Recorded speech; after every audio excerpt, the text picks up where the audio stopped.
Folks, this is an absolute disaster. You've got to see this. It is ridiculous that this happened, but it did happen. And so here is the disaster that happened in the making. I'll zoom in so you can have a close-up. This was President Trump ostensibly talking about the successes of his first year of his second term, the anniversary, but instead he goes on a racist rant. At this point, he had already went on beyond 10 minutes of time talking about Somalis and Hispanics and everything else, and not talking about his accomplishments at all, focusing on ICE, the need to abduct these bad people. Listen. By the way, it's a rigged election. Everybody knows that now.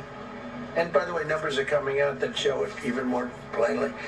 We caught them. We caught them.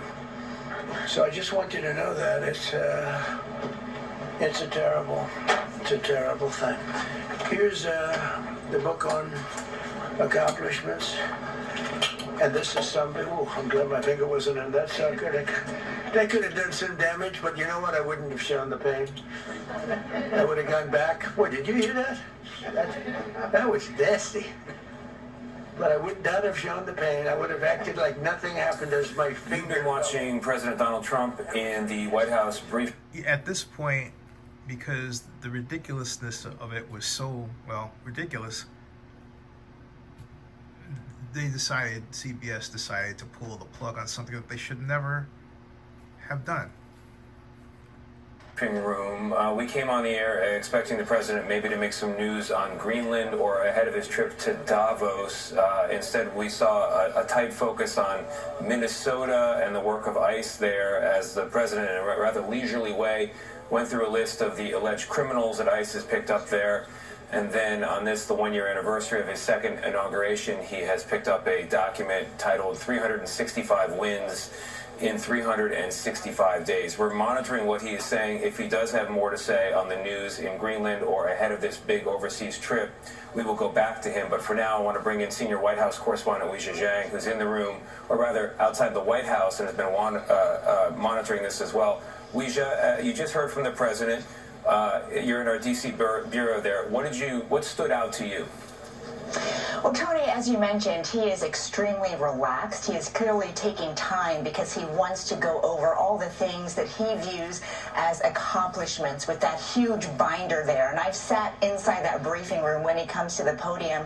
I can tell you sometimes he takes more than 2 hours. He really enjoys that setting and the energy, and we do expect at some point he will take questions, and there are plenty of those. But, Tony, I think he is trying to deliver the message as he marks this 1 year into his second term, that he is working for the American people, that he has made accomplishments, which is exactly why he started off with one of his cornerstone campaign promises about migration, illegal crossings, and apprehending criminal migrants. And he went through a long list of people he said were criminals and in this country illegally, all in Minnesota, that are now detained and being deported. So, Tony, that's just one of the many things we expect the president will talk on, as you mentioned, waiting very anxiously about what he has to say about his quest to overtake Greenland, which will be on the center stage as he heads to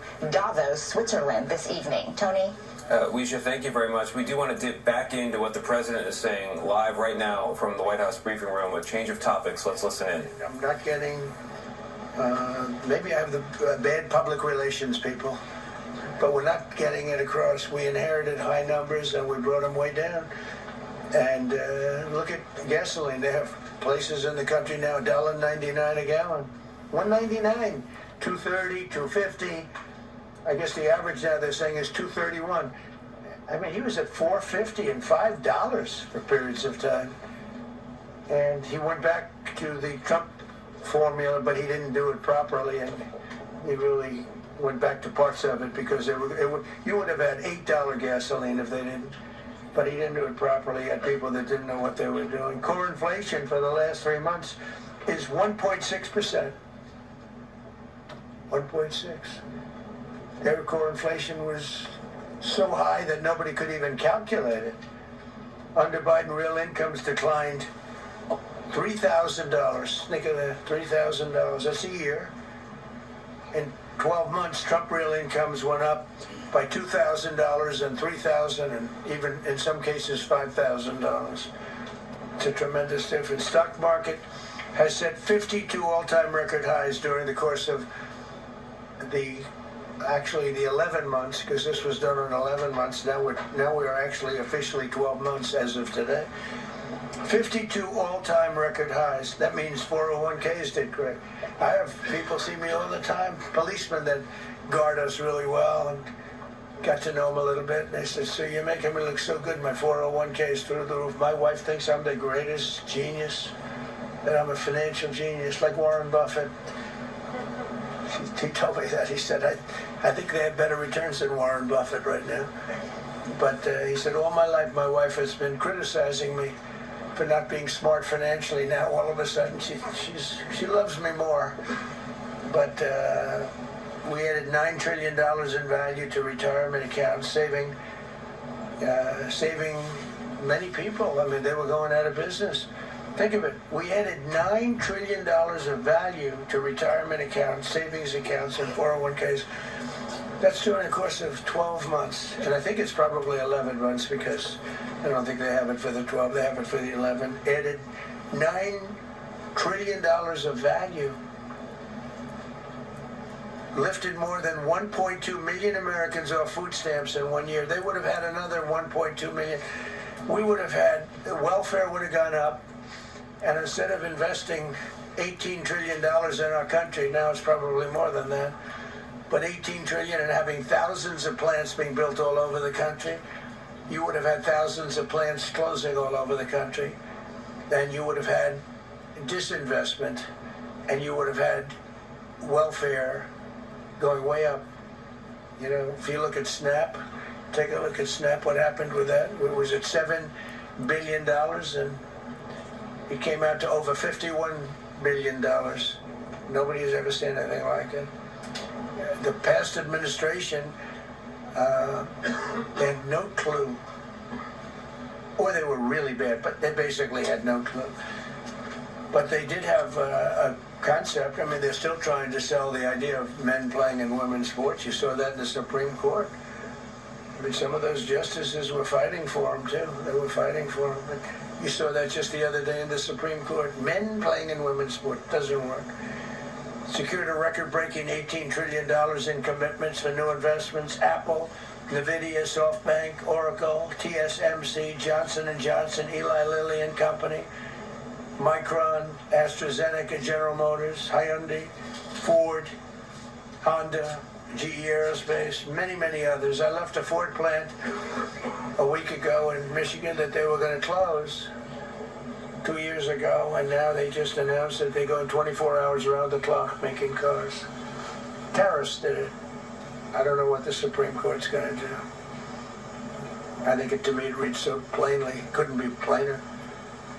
You're allowed to do a license. Tariff is probably less severe than what a license could be. But think of it, you're allowed to do a license, and then they have a clause at the end, something to the effect, or what is necessary, something to that effect. And what is necessary with tariffs? I don't know where there's a case even there, but we've taken in hundreds of billions of dollars, and if we lose... On the matter of tariffs, the impact has been this. Tariffs significantly increase costs for the auto industry. It reads, raising vehicle and parts prices for consumers, impacting automaker profits, disrupting supply chains, and potentially shifting production. Though some companies absorb costs or find savings elsewhere, leading to mixed outcomes like increased prices but also production shifts, Honda moving CR-V production in the U.S. and regulatory offsets, making the overall impact complex, it reads here. But overall, the impact on his tariffs has been bad to disastrous in a number of cases. So this is what CBS interrupted your broadcast for. In that case, it's possible we're going to have to do the best we can in paying it back. I don't know how that's going to be done very easily without hurting a lot of people. But we're waiting for that case anxiously, and we have tremendous national security because of tariffs and tremendous income. We have, and by the way, no inflation. So everyone said, oh, tariffs will cause inflation. We have no inflation. We have very little inflation. Biden had inflation, and he didn't do tariffs. We had a huge problem. We have a 62% reduction in our trade deficit. So if you had a 1% reduction, a normal president would have a 1%, 2% reduction. Everybody would be high-fiving. The truth of the matter is that tariffs have had a great impact on inflation.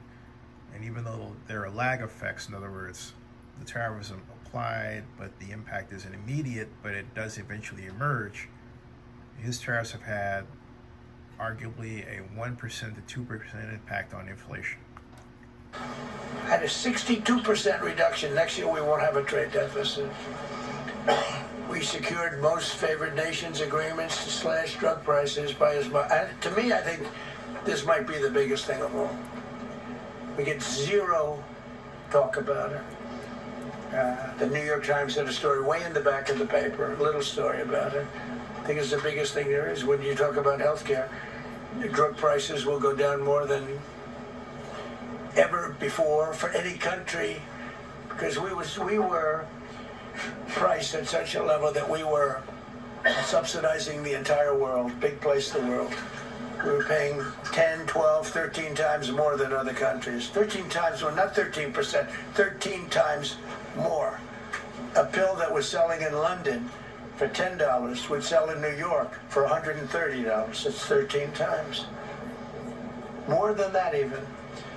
But we secured most favored nations agreements to slash drug prices by as much as 300, 400, 500, and even 600%, including with Pfizer, AstraZeneca, Eli Lilly, Nova Nordisk, Gilead Sciences, EMD, Serenio, and many others.